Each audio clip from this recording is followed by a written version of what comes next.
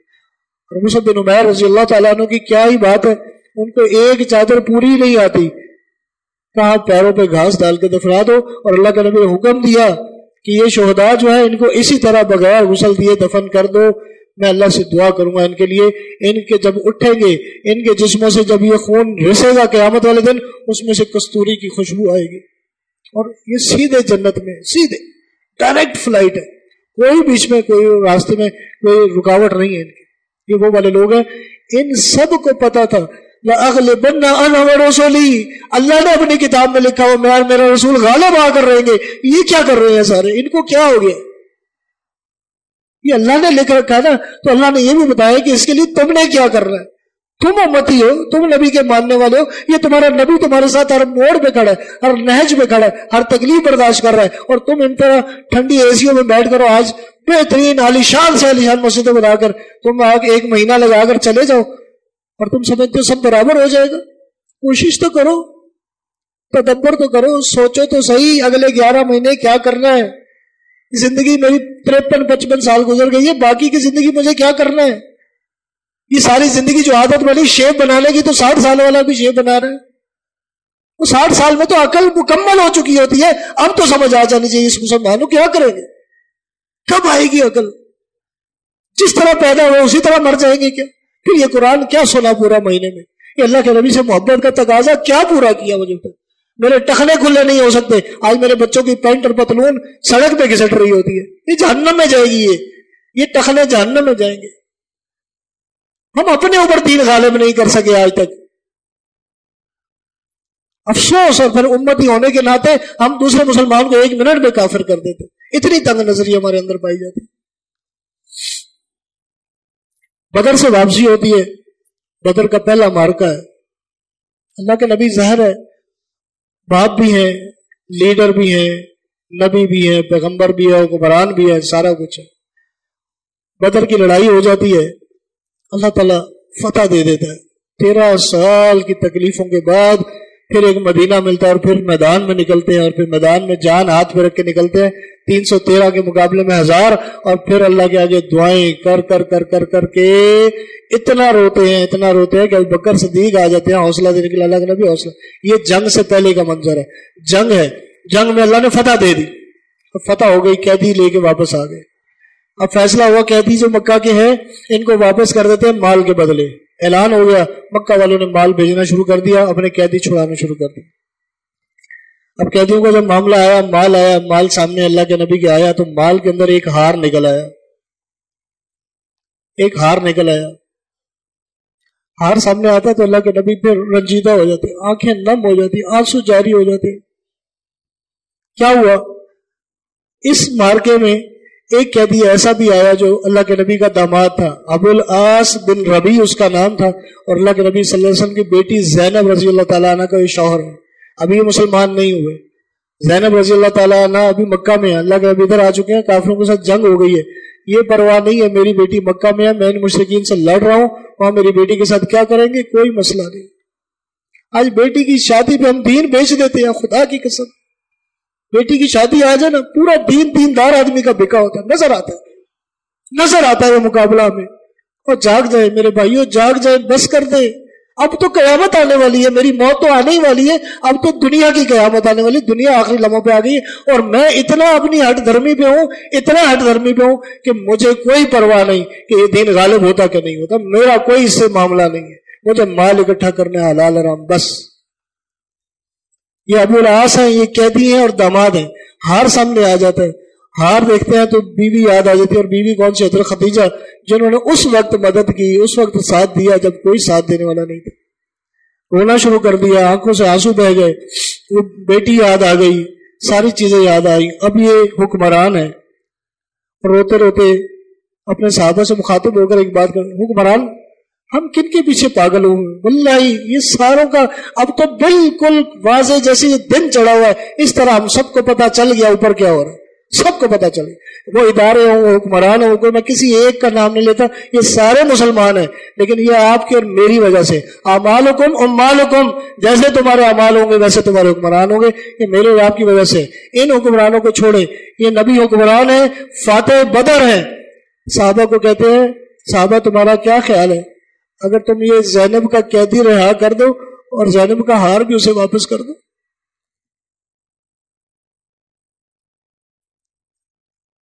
ایک ہار ہے، ایک ہار ہے، اور خود حکمران ہے اور نبی ہے، اٹھا کے دینے کوئی مسئلہ نہیں ہے.